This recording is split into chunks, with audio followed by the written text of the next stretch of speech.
What's going on, my fellow rock and rollers? Don't forget to smash the bell notification icon to be notified every time I put out a new video on my channel.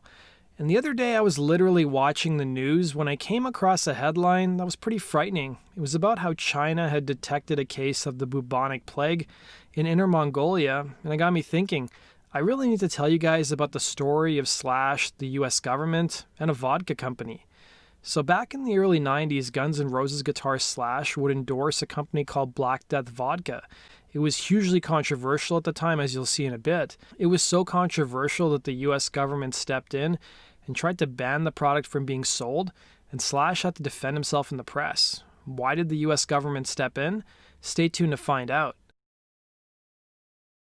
Black Death Vodka was a product that dated back to 1987, which coincidentally was the year that Guns N' Roses' landmark record Appetite for Destruction came out. As a company, Black Death Vodka was known for their skull and top hat on their label, and for a limited time in the early 90s, their vodka was sold in a coffin, as you can see here.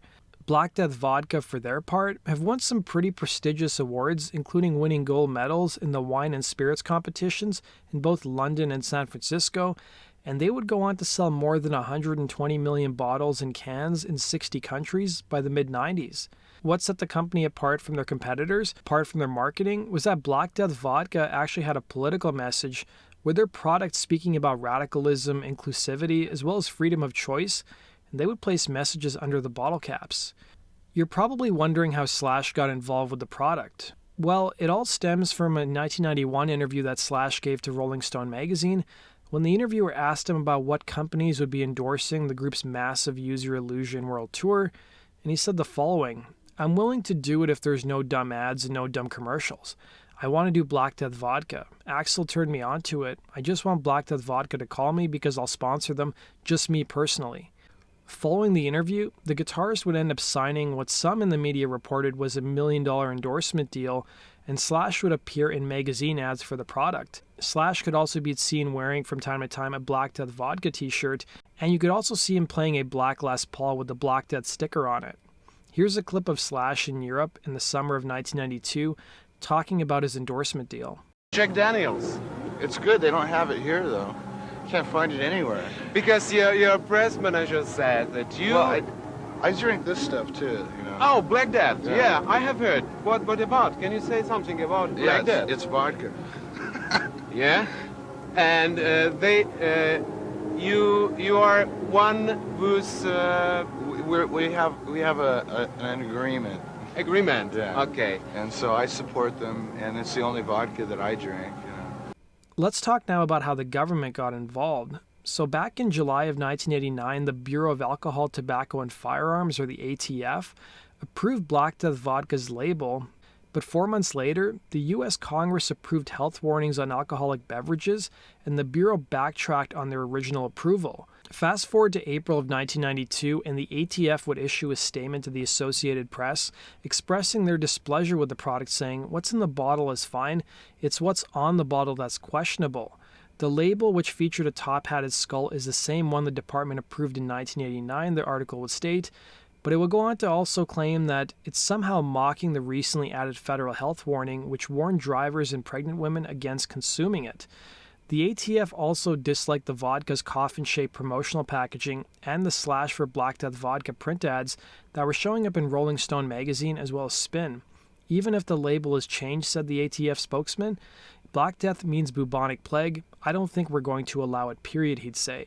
Now, at the time, Black Death's chief executive Tom Lyons would say, "This is a witch hunt, but these witches don't have broomsticks, they have legislative capacity."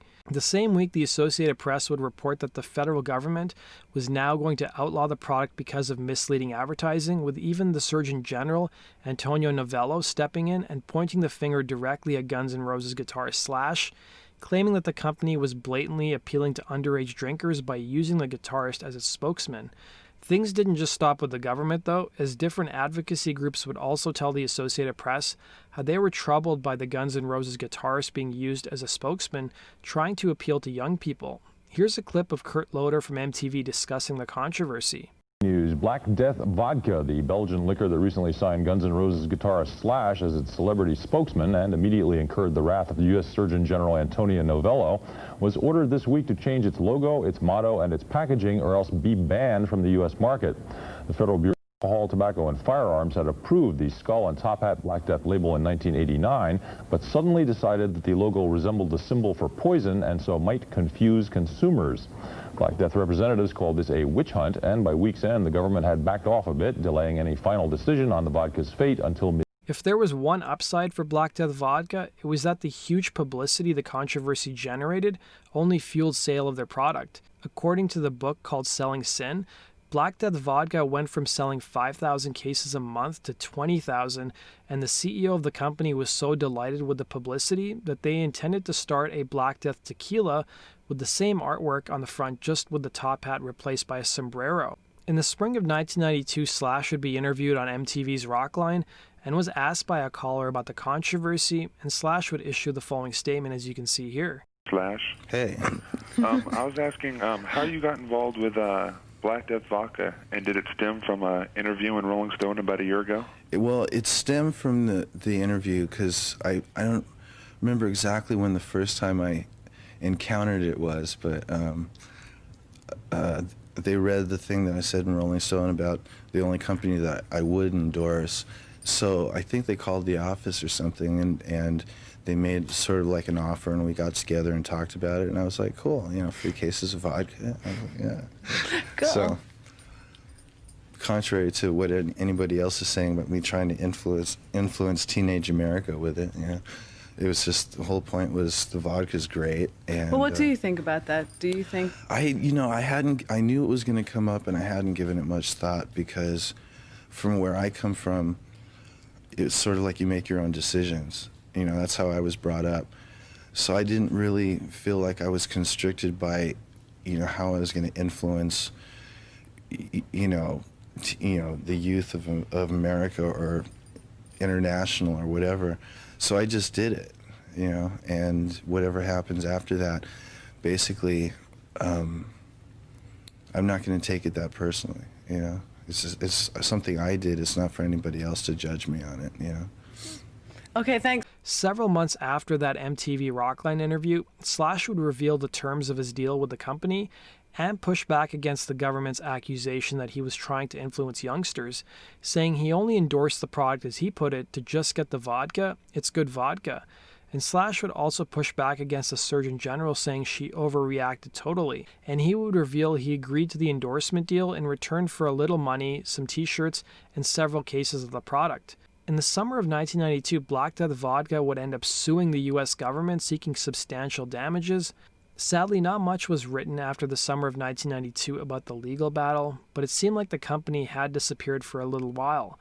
It wouldn't be until 1996 that we'd learn more about it, when Slash was giving an online chat when a fan asked him about the endorsement deal, and he said Black Death paid me a bunch of money to endorse them and then disappeared. As recently as 2017, it was reported that Black Death Vodka would be returning to the United States and being sold once again. And if you guys take the time to look on eBay, you can find some old school Black Death Vodka bottles with the coffin.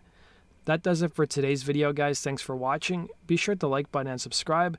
And as always, if you have suggestions for future stories, let me know in the comment section below. And if you guys want to support my channel, simply watch another video or go check us out on Patreon. Take care.